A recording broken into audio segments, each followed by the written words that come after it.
Hello सभी दोस्तों को राधे राधे। मैं राम प्रवेश रीजोनेट क्लासेस में स्वागत करता हूं। इस वीडियो में हम लोग पढ़ने वाले हैं आईसीएसई बोर्ड के 10th केमिस्ट्री में चैप्टर 5th मोल कॉन्सेप्ट के आपके क्वेश्चंस हैं जो मतलब 5A उसका आज पार्ट सेकंड चलेगा, मतलब वीडियो सेकंड बन रही है इसकी। इससे पहले हम लोग 10 क्वेश्चन कर चुके हैं और इस वीडियो में हम लोग करेंगे अगले 11 to 17 क्वेश्चन। तो जो अगले 11 to 17 क्वेश्चन हैं उनको सॉल्व कैसे करते हैं और कौन कौन से क्वेश्चन हैं, तो चलिए इनको विधिवत एक एक करके सॉल्व करते हैं। तो पहला क्वेश्चन दिया है कि अमोनिया में be oxidize to nitrogen monoxide in the presence of a catalyst according to the following equation.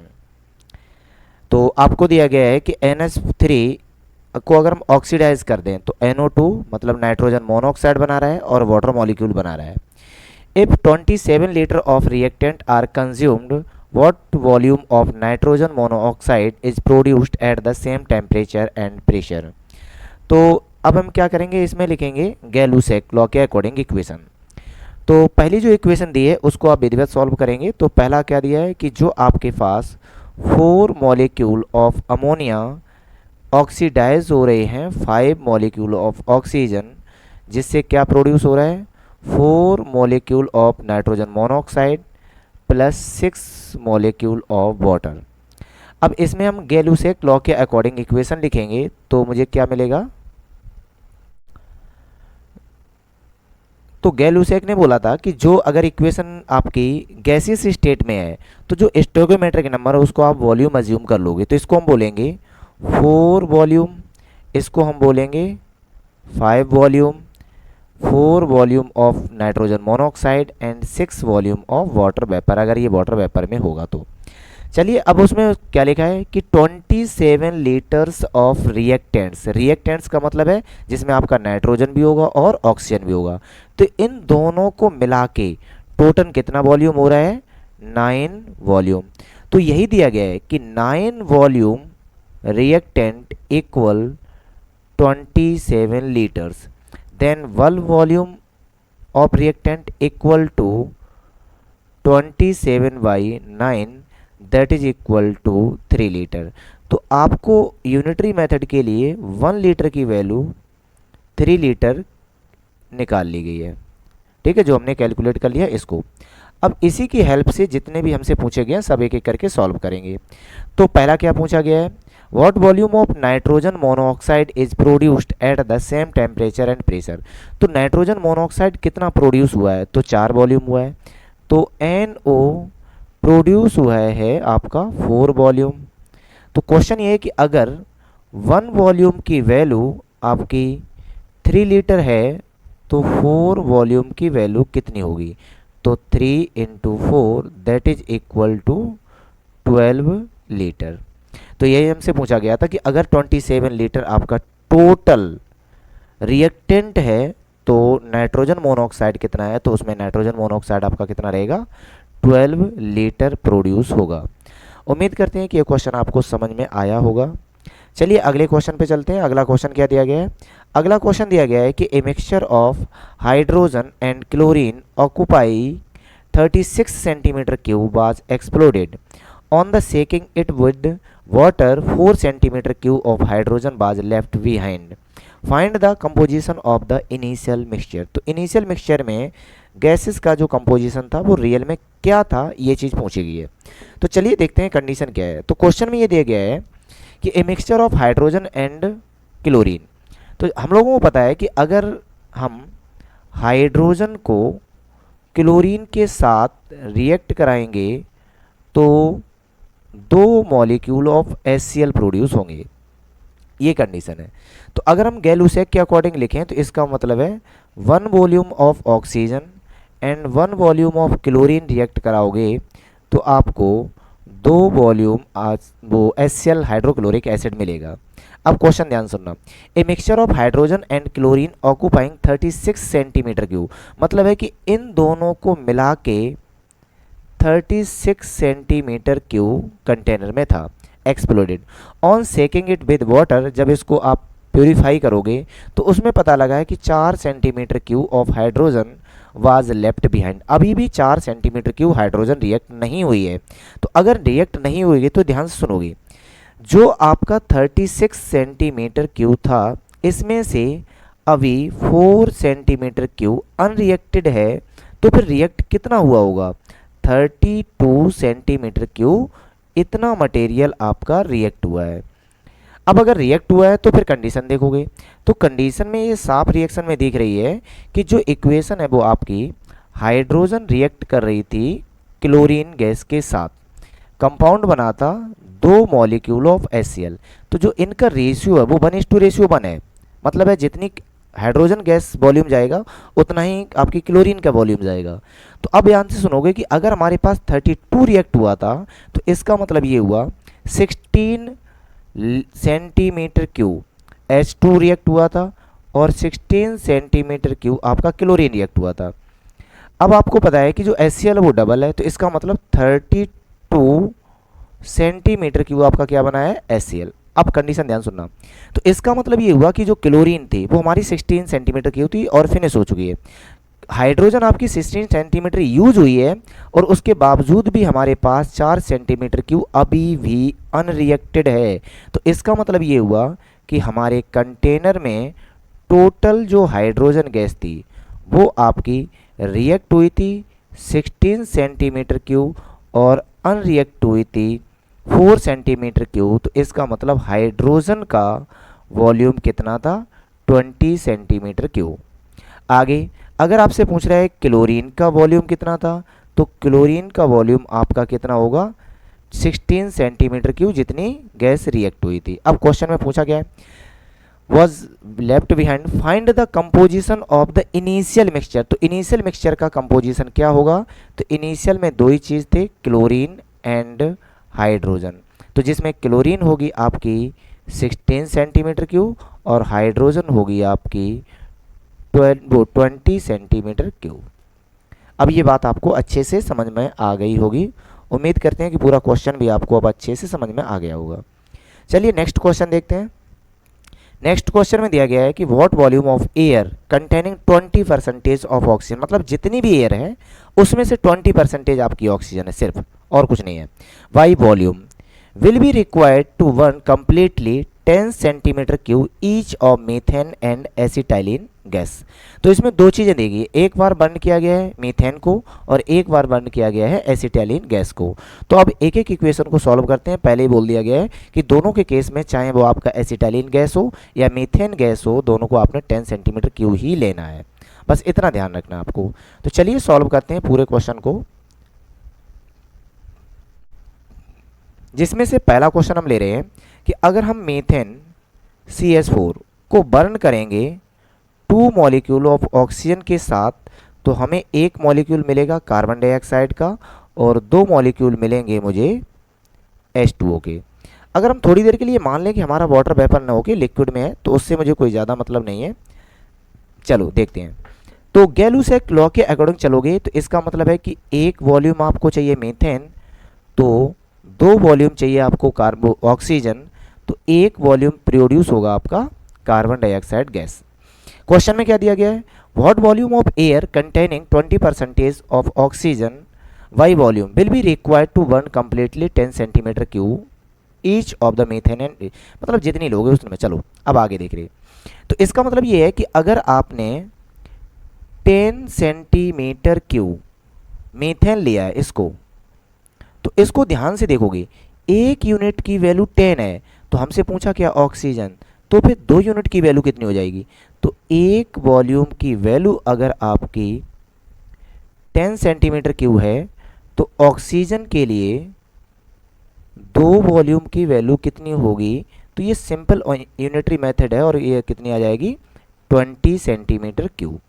अब इसको मैथमेटिकल कॉन्सेप्ट से चल रहे हैं, वो ये कह रहे हैं कि जितनी भी आपके पास एयर है उसका 20% ही आपके पास ऑक्सीजन है। पर ऑक्सीजन हमारे पास कितनी आई? तो ऑक्सीजन हमारे पास यूज हुई है 20 सेंटीमीटर क्यूब।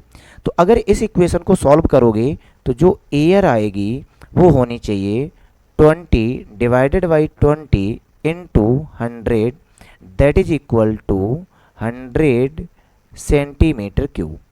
इसका मतलब ये हुआ कि अगर आपको मीथेन को बर्न करना है तो आपको 100 सेंटीमीटर क्यूब एयर लेनी है, जिस एयर के अंदर 20% किसका कंपोजिशन है, ऑक्सीजन का। तो पहले से रिएक्शन तो मुझे मिल गया कि एयर कितनी चाहिए, 100 सेंटीमीटर क्यूब चाहिए पहली रिएक्शन को कंप्लीट करने के लिए। चलिए अब सेकेंड इक्वेशन देखते हैं। सेकेंड इक्वेशन में बोला गया है कि अगर हम दो मॉलिक्यूल एसिटाइलिन गैस ले रहे हैं C2H2, जिसको 5 मॉलिक्यूल O2 के साथ बर्न किया जाता है और कंपाउंड बनेगा CO2 8 मॉलिक्यूल और 2 मॉलिक्यूल किसके बनेंगे, H2O के बनेंगे। तो अगर हम गैलूसेक लॉ के अकॉर्डिंग इसको लिखेंगे तो इसमें साफ दिख रहा है कि मुझे 2 वॉल्यूम किसके चाहिए, एसिटाइलिन के। तो उसको जलाने के लिए 5 वॉल्यूम चाहिए आपको किसके, ऑक्सीजन के, जहाँ से 8 वॉल्यूम प्रोड्यूस होगा आपका कार्बन डाइऑक्साइड। तो मुझे कार्बन डाइऑक्साइड से मतलब है, ऑक्सीजन से मतलब है, और किससे, एसिटाइलिन से। अब ध्यान सुनोगे, जिसमें साफ बोला गया है कि आपके पास जो एसिटाइलिन गैस है वो सिर्फ और सिर्फ 10 सेंटीमीटर क्यूब है। तो इसका मतलब सिर्फ ये हुआ कि 2 वॉल्यूम एसिटाइलिन गैस की वैल्यू कितनी होगी, 10 सेंटीमीटर क्यूब होगी। तो फिर एक वॉल्यूम की वैल्यू कितनी होगी, 5 सेंटीमीटर क्यूब होगी। हमें कैलकुलेट करना है ऑक्सीजन। तो यहाँ से जब हम ऑक्सीजन कैलकुलेट करेंगे तो ऑक्सीजन की वैल्यू है 5 यूनिट। तो 5 वॉल्यूम की वैल्यू कितनी होगी, तो 5 की हो जाएगी 5 into 5 that is equal to 25 centimetre cube. ये आपको रिक्वायर्ड ऑक्सीजन है, पर क्वेश्चन में क्या लिखा है कि जो ऑक्सीजन है वो आपका 20% है एयर का। तो यहाँ से हम लोग कैलकुलेट करेंगे एयर से। तो एयर का जब हम 20% कैलकुलेट करेंगे तो वो वैल्यू आपकी कितनी आनी चाहिए, 25% की, वो 20% की वैल्यू आनी चाहिए 25 सेंटीमीटर क्यूब। तो यहाँ से जब आप एयर कैलकुलेट करोगे तो एयर की वैल्यू हो जाएगी 25 डिवाइडेड बाई 20 इंटू 100। तो 20 से ये जाएगा आपका 5 times, that is equal to 125 centimetre cube. मतलब है कि जब आप मीथेन को बर्न करोगे तो ऑक्सीजन, वो एयर चाहिए आपको 100 सेंटीमीटर क्यूब, लेकिन जब आप एसिटाइलिन गैस को बर्न करोगे तो एयर चाहिए 125 सेंटीमीटर क्यूब। तो इसका मतलब ये हुआ कि जो टोटल एयर है हमें चाहिए, टोटल एयर कितनी रिक्वायर होगी, तो पहले मीथेन के लिए होगी आपकी 100 सेंटीमीटर क्यूब और एसिटाइलिन गैस को जलाने के लिए चाहिए मुझे 125 सेंटीमीटर क्यूब। तो इसका मतलब ये हुआ कि आपको ओवरऑल 225 सेंटीमीटर क्यूब क्या चाहिए, एयर चाहिए, जिसके अंदर 20% आपकी ऑक्सीजन है। यही क्वेश्चन पूछा गया था कि what volume of air will be required, तो कितना चाहिए मुझे, 225 सेंटीमीटर क्यूब चाहिए। अब ये क्वेश्चन आपको अच्छे से समझ में आ गया होगा। तो चलिए अगला क्वेश्चन देखते हैं। अगला क्वेश्चन दिया गया है कि water decomposes to oxygen and hydrogen under suitable condition as represented by the equation. तो हम लोगों को पता है कि वाटर को हम लोग डिकम्पोज किससे करते हैं, इलेक्ट्रोलाइसिस प्रोसेस से। तो इलेक्ट्रोलाइसिस प्रोसेस से जब आपने इसको डिकम्पोज किया था तो डिकम्पोज करने के बाद 2 ही कंपोनेंट बनेंगे। एक कंपोनेंट है आपका ऑक्सीजन और दूसरा कंपोनेंट है आपका हाइड्रोजन गैस। तो जब इन दोनों कंपोनेंट को सॉल्व करोगे तो सॉल्व करने से क्या मिलेगा, चलिए एक एक करके क्वेश्चन सॉल्व करते हैं। देखो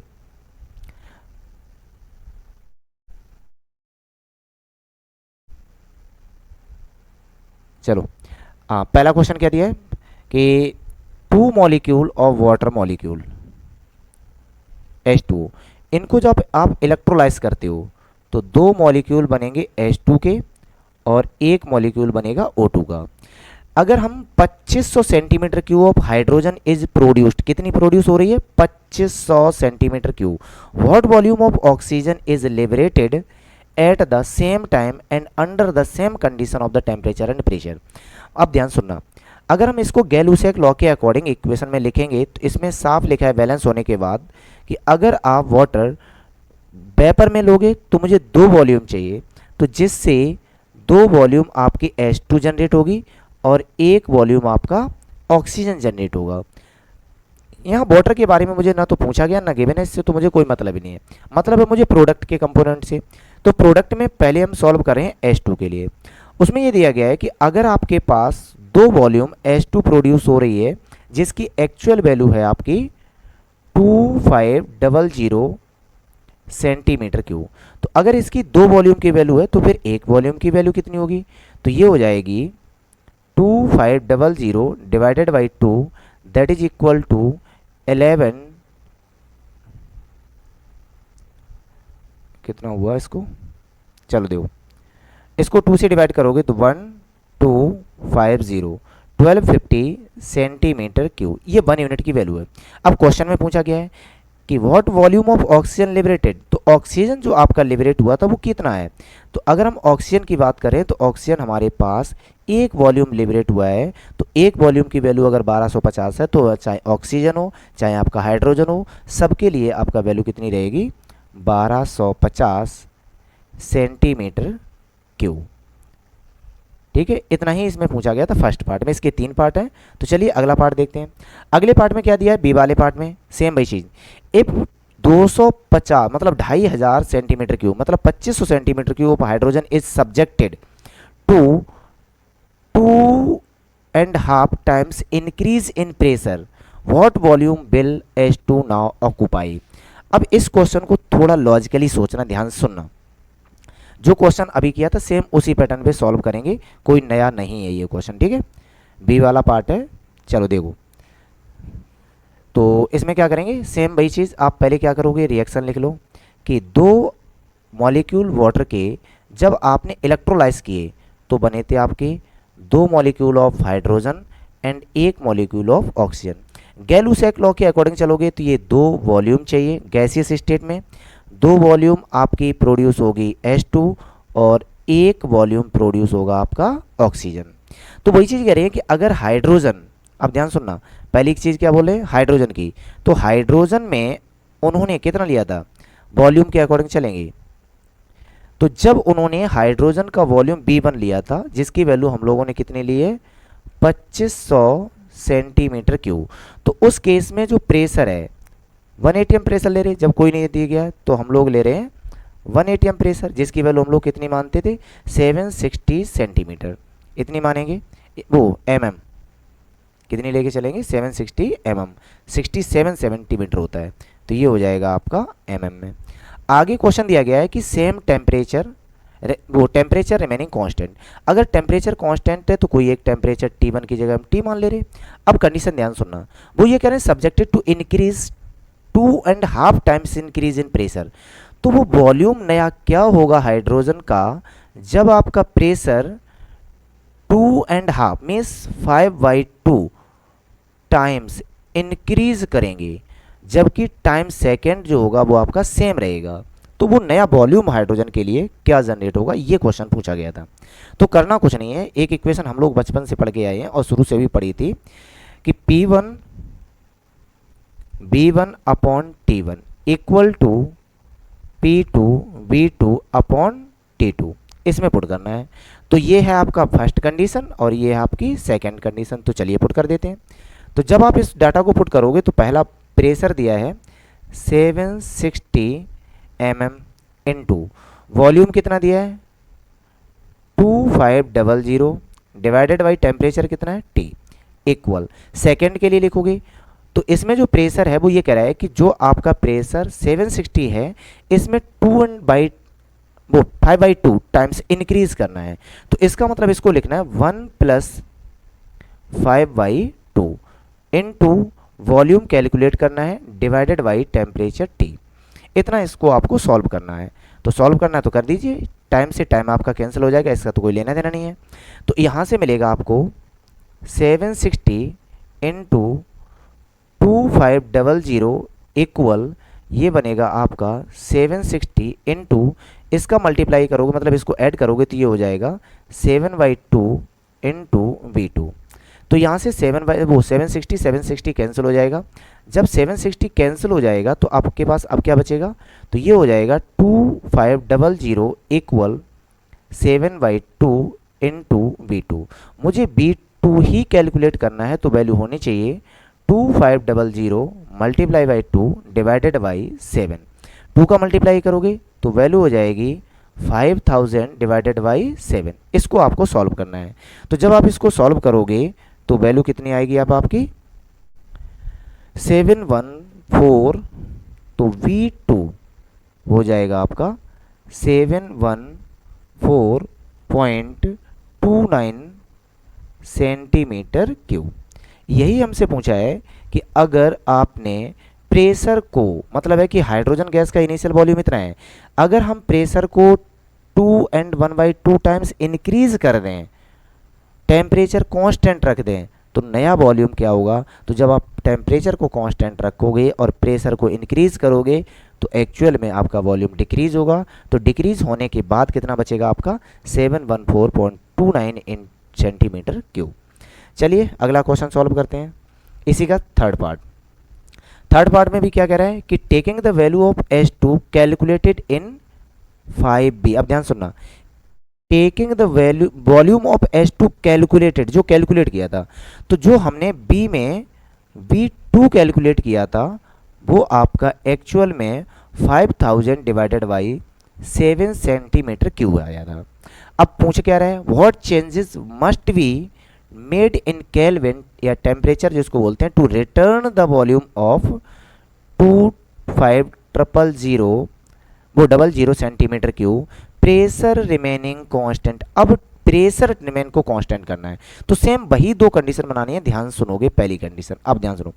अब ये बोले हैं कि जो आपका वॉल्यूम है, अब इसकी हम कंडीशन को 1 मान ले रहे कि अगर वॉल्यूम हमारा 5000 डिवाइडेड बाई 7 है, प्रेशर कांस्टेंट रहना है, तो जो P1 है वो आपने P मान लिया, टेम्परेचर T1 है, ठीक है, इसको हमने T1 माना है।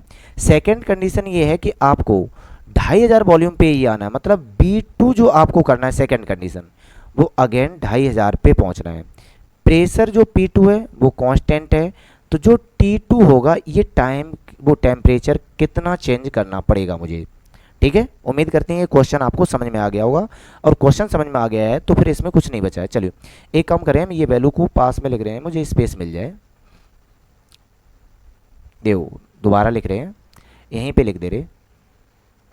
पहली कंडीशन कि जब वॉल्यूम B1 था जो कैलकुलेटेड है, और कैलकुलेटेड वॉल्यूम आया हमारा 5000 डिवाइडेड बाई 7, 5000 डिवाइडेड बाई 7। वो कह रहा है कि जो आपका प्रेशर है P1 वो कांस्टेंट लेना है, टेम्परेचर हमने लिया T1। तो जब हम सेकंड वैल्यू को देखेंगे तो वो ये कह रहे हैं कि वॉल्यूम हमें अगेन पहुंचना है 2500 सेंटीमीटर क्यूब पे, प्रेशर अभी भी आपको कांस्टेंट लेना है, तो उसके लिए हमने टाइम कितना ले लिया T2। तो टाइम T1 और T2 में रिलेशन कैलकुलेट करना है, तो सेम वही चीज़ फिर यूज़ करेंगे कि फॉर्मूला क्या होता था, P1 V1 upon T1 equal P2 V2 upon T2। तो जब इसकी वैल्यू पुट करोगे तो वैल्यू पुट करने से क्या मिलेगा, तो पहला हमने लिया P1 तो दोनों में प्रेशर कांस्टेंट है, तो ये P और सेकंड में P रहेगा। यहाँ पे वॉल्यूम लिया है आपने 5000 divided by 7, total divided by T1 equal, इसका प्रेशर सेम रहेगा जो पहले का है, वॉल्यूम अब आपको अगेन 2500 पे पहुंचाना है, टेम्परेचर आपका रहेगा T2। तो यहाँ से जो प्रेशर है दोनों में वो सेम है, तो जब सेम है तो कैंसिल हो जाएगा। अब इसको जब आप सिंप्लीफाई करोगे तो सिंप्लीफाई करने से क्या मिलेगा कि जो आपका 5000 डिवाइडेड बाई 7 था वो नीचे आ जाएगा, तो ये हो जाएगा 7T1 इक्वल, यहाँ पे हो जाएगा 2500 डिवाइडेड बाई T2।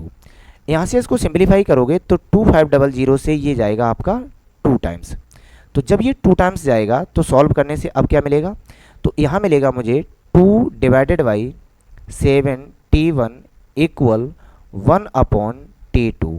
इसका क्रॉस मल्टीप्लाई कराओ तो यहाँ से मिलेगा 2T2 इक्वल 7T1। मुझे पूछा गया T2 का रिलेशन क्या होगा, तो जो T2 है वो पहले टेम्परेचर का 7/2 टाइम्स करना पड़ेगा। अब दोबारा रिपीट करें, सुनो क्वेश्चन क्या लिखा था कि अगर हम जो सेकंड में, मतलब जो आपने हाइड्रोजन का वॉल्यूम कैलकुलेट किया है और कितना था आपका 5000 डिवाइडेड बाई 7, इसको अगेन मुझे 2500 पे पहुंचाना है, मतलब 2500 पे पहुंचाना है। जब आपका प्रेशर कांस्टेंट होगा, आप सिर्फ टेम्परेचर को चेंज कर सकते हो, तो क्या करना पड़ेगा, तो मुझे नया टेम्परेचर लेना पड़ेगा 7/2, मतलब है 3.5 टाइम्स फर्स्ट टेम्परेचर को लेना पड़ेगा, जिससे आपका वॉल्यूम अगेन कितना हो जाएगा 2500। ठीक है, उम्मीद करते हैं अब ये क्वेश्चन आपको समझ में आ गया होगा। चलिए नेक्स्ट क्वेश्चन देखते हैं। 15 में लिखा है कि LPG has 60% propane and 40% butane, 10 litre of this mixture is burned. अगर इसका हमने 10 लीटर मिक्सचर लिया है दोनों का, calculate the volume of carbon dioxide added to the atmosphere. तो इसमें टोटल कार्बन डाइऑक्साइड कितनी प्रोड्यूस होगी उसको कैलकुलेट करेंगे। तो चलिए इसके हम थोड़ी देर के लिए दो पार्ट कर ले रहे हैं और दोनों में सिंपल तरीका है। अब वो ये कह रहे हैं कि अगर आपके पास टोटल 10 लीटर गैस है, इस 10 लीटर गैस में 60% प्रोपेन है। 60% कौन सी गैस है? प्रोपेन। प्रोपेन का फॉर्मूला होता है C3H8। इसमें बची हुई मीन्स रिमेनिंग है आपकी 40% और ये दिया है ब्यूटेन। ब्यूटेन और ब्यूटेन का फॉर्मूला क्या होता है? C4H10। इतनी दी है। तो अगर हम परसेंटेज का अगर रेशियो निकालेंगे 10 के अकॉर्डिंग, तो ये आएगा आपका 6 लीटर गैस है और यहाँ से आएगा आपका 4 लीटर गैस है। मतलब है कि प्रोपेन आपको 6 लीटर यूज़ करनी है और ब्यूटेन आपको 4 लीटर यूज़ करनी है। तो चलिए जो आपको क्वेश्चन दिया था, इस क्वेश्चन को अब हम लोग करने वाले हैं 1 बाई 1। तो इसमें दो क्वेश्चन दिए, दोनों को सॉल्व करेंगे। तो जो पहला क्वेश्चन दिया था कि C3H8, इसको जलाने के लिए आपको चाहिए 5 मॉलिक्यूल ऑक्सीजन के, जहाँ से आपको 3 मॉलिक्यूल मिलेंगे कार्बन डाइऑक्साइड के और 4 मॉलिक्यूल मिलेंगे आपको वाटर के। तो जब आपको इसको गैलुसैक लॉ के अकॉर्डिंग लिखोगे तो इसका 1 वॉल्यूम यूज़ होना है, इसके 5 वॉल्यूम यूज़ होने हैं, इसके 3 वॉल्यूम यूज़ होने हैं, तो आप इसके 4 वॉल्यूम प्रोड्यूस होंगे। अब क्वेश्चन में ध्यान सुनना, एक वॉल्यूम की वैल्यू 6 लीटर दी है। एक वॉल्यूम की वैल्यू कितनी दी है? 6 लीटर। तो खुद सोचो कार्बन डाइऑक्साइड की वैल्यू कितनी प्रोड्यूस होगी। तो हम इसको यहीं पे सिंपल कर ले रहे हैं, मतलब सॉल्व कर ले रहे हैं। तो एक वॉल्यूम मीथेन की वैल्यू दी गई है 6 लीटर, मतलब एक वॉल्यूम की वैल्यू 6 लीटर है। तो फिर जो कार्बन डाइऑक्साइड है 3 वॉल्यूम, इसकी वैल्यू कितनी होगी? तो इसकी वैल्यू होगी 3 × 6 that is equal to 18 litre. कितनी हो जाएगी? 18 लीटर। अब इसका सेकेंड पार्ट सॉल्व कर ले रहे हैं, जिसको हमें ब्यूटेन में जलाना था। तो जब ब्यूटेन को जलाओगे तो ब्यूटेन जलाने से कौन सी वो गैस कौन सी है? C4H10। इसको जब जलाओगे मतलब इसके 2 मॉलिक्यूल जलाओगे तो 13 मॉलिक्यूल मुझे ऑक्सीजन के यूज़ करने पड़ेंगे, जिसके बाद 8 मॉलिक्यूल मुझे मिलेंगे कार्बन डाइऑक्साइड के और 10 मॉलिक्यूल मिलेंगे मुझे H2O के। इतना आपको रिएक्शन में दिया है पहले से। तो इसका मतलब ये हुआ गैलुसैक के अकॉर्डिंग इसके आपको 2 वॉल्यूम यूज़ होने हैं, 13 वॉल्यूम आपको ऑक्सीजन लेनी पड़ेगी, जिससे 8 वॉल्यूम आपको कार्बन डाइऑक्साइड प्रोड्यूस हो जाएगी। कितनी होगी? 8 वॉल्यूम कार्बन डाइऑक्साइड। तो सिंपल सा वही चीज़ कर लो, सेम वही चीज़ क्या करनी है कि अगर हमारे पास 2 वॉल्यूम की वैल्यू पहले से कितनी दी है? ब्यूटेन 4 लीटर, 4 लीटर है, तो फिर एक वॉल्यूम की वैल्यू कितनी होगी? तो एक वॉल्यूम की वैल्यू 2 लीटर होगी। यही यूनिटरी मेथड से कैलकुलेट करना था। तो फिर CO2 के लिए मुझे कितनी लेनी है? 8 वॉल्यूम। तो 8 वॉल्यूम की वैल्यू हो जाएगी 8 × 2 that is equal to 16 litre. अब ध्यान सुनोगे, क्वेश्चन में क्या लिखा था? क्वेश्चन में ये था, आपसे जो पूछा गया था, टोटल कार्बन डाइऑक्साइड का वॉल्यूम कितना होगा ये कैलकुलेट करना है।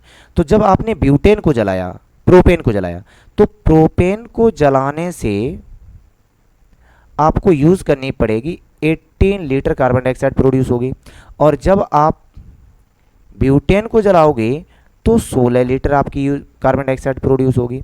तो इसका मतलब है कि टोटल एनवायरनमेंट में हो जाएगी 34 लीटर कार्बन डाइऑक्साइड। मतलब है कि अगर आप 10 लीटर मिक्सचर किसका बर्न करोगे? प्रोपेन का, और 60% करेंगे प्रोपेन और 40% करेंगे ब्यूटेन, जिसका टोटल कंपोनेंट कितना दिया है? 10 लीटर। तो कार्बन डाइऑक्साइड प्रोड्यूस हो जाएगी 34 लीटर मीन्स 34 लीटर। उम्मीद करते हैं क्वेश्चन अब आपको अच्छे से समझ में आ गया होगा। चलिए अगला क्वेश्चन देखते हैं। अगला क्वेश्चन दिया गया है कि गैसेस क्लोरीन कौन कौन सी दी हैं? Chlorine, nitrogen, ammonia and sulphur dioxide. मतलब क्लोरीन, नाइट्रोजन, अमोनिया और सल्फर डाइऑक्साइड। इनके वॉल्यूम दिए हैं 10, 20, 10, 20 और 5 लीटर, ठीक है, लीटर में दिए हैं। Are collected under the same condition of temperature and pressure. अगर टेम्परेचर और प्रेशर को सेम रखा जाए तो हर एक कंडीशन पर गैसों के नंबर ऑफ मॉलिक्यूल सेम रहते हैं। The following table gives the volume of gases collected and the number of molecules x in 20 litre of nitrogen. वो ये कह रहे हैं कि 20 लीटर नाइट्रोजन में अगर x मॉलिक्यूल हैं तो इनके अदर गैसों के मॉलिक्यूल कितने कितने होंगे ये बताने हैं।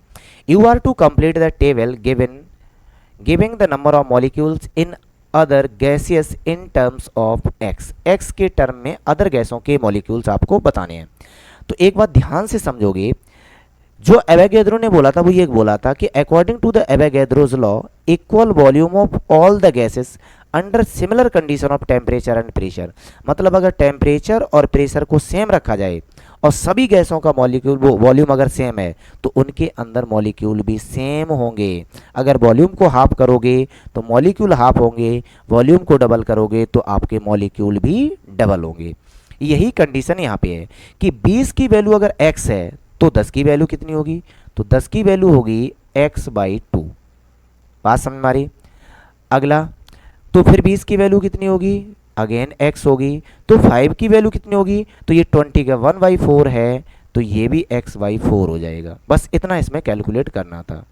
समझ में आ गया होगा अच्छे से। चलो, अगर नहीं समझ में आए तो वीडियो को रिवाइंड करके दोबारा देख लें। अगला क्वेश्चन दिया है, इसमें 2 पार्ट हैं 17 वाले में कि एक 150 सेंटीमीटर क्यूब ऑफ गैस एक कंटेंस गैस ए, मतलब गैस का नाम है ए, कोई भी एक गैस है, कंटेंस x मॉलिक्यूल्स, इसके अंदर x मॉलिक्यूल है। How many molecule of gas B will be present in 75 centimetre cube of gas B. The gases A and B are under the same condition of temperature and pressure. इससे पहले जो किया था same वही दिया गया है। उन्होंने क्या बोला है कि अगर टेम्परेचर और प्रेशर सेम है तो एवोगैड्रो ने बोला था कि सेम वॉल्यूम के लिए नंबर ऑफ मॉलिक्यूल्स भी सेम होंगे। तो अब यहां से सॉल्व करेंगे पार्ट ए को। तो जब आप पार्ट ए को सॉल्व करोगे तो वो ये कह रहे हैं कि जब आपने 150 सेंटीमीटर क्यूब गैस ली है तो इसके अंदर गैस ए, कौन सी गैस ए, इसका वॉल्यूम या मॉलिक्यूल्स होंगे x मॉलिक्यूल्स। कितने होंगे, x मॉलिक्यूल्स। तो अगर इतने में x मॉलिक्यूल हैं तो अब चाहे गैस बी लो, चाहे सी लो, चाहे डी लो, अगर टेम्परेचर और प्रेशर सेम है तो सब में नंबर ऑफ मॉलिक्यूल सेम रहेंगे इतने ही वॉल्यूम के लिए। तो अब हम लोग कैलकुलेट करने वाले हैं कि 1 सेंटीमीटर क्यूब में कितने मॉलिक्यूल्स होंगे अभी भी गैस ए के लिए। तो ये हो जाएंगे x डिवाइडेड बाई 150 मॉलिक्यूल्स। ठीक है, कितने हो जाएंगे, 150 मॉलिक्यूल्स। तो 1 सेंटीमीटर क्यूब में अब चाहे गैस कोई भी ले लो, अगर सभी गैसों का टेम्परेचर और प्रेशर सेम है तो हर एक गैस में 1 सेंटीमीटर क्यूब में आपके इतने ही मॉलिक्यूल होंगे। तो क्वेश्चन कह रहा है कि अगर वो गैस बी है जिसका वॉल्यूम 75 सेंटीमीटर क्यूब है, अगर गैस बी है तो उसके अंदर मॉलिक्यूल्स कितने होंगे, तो उसके अंदर गैस के मॉलिक्यूल होंगे x divided by 150 multiply by 75। तो 75 से ये जाएगा 2 टाइम्स। तो इसका मतलब ये हुआ कि 75 सेंटीमीटर क्यूब में गैस के मॉलिक्यूल होंगे x/2 मॉलिक्यूल्स। ठीक है, उम्मीद करते हैं ये बात अब आपको अच्छे से समझ में आ गई होगी। अब क्वेश्चन दिया गया है कि name the law on which the following problem is based. ये प्रॉब्लम किस पे बेस है, तो ये प्रॉब्लम जो दी थी अभी इस पे सॉल्व की थी वो किस पे थी, एवोगैड्रो के लॉ पे सॉल्व करनी थी आपको। ठीक है, उम्मीद करते हैं अब ये क्वेश्चन समझ में आ गया होगा और अच्छे से। तो चलिए, इस नए क्वेश्चन थे इसमें आपकी सीरीज में। तो ये जो आपका पार्ट बी था, मतलब ए था 5A, आज आपका कंप्लीट हो गया है। आपने अगर फर्स्ट पार्ट देखना है तो फर्स्ट पार्ट की भी लिंक आपको इसी वीडियो के डिस्क्रिप्शन में मिल जाएगी। ठीक है, चलिए, वीडियो को देखने के लिए बहुत बहुत धन्यवाद। अगर आप इस चैनल पे नए हैं तो चैनल को सब्सक्राइब कर लें, लाइक करें, वीडियो को ज़्यादा से ज़्यादा इस वीडियो को अपने दोस्तों में शेयर करें। वीडियो को देखने के लिए धन्यवाद।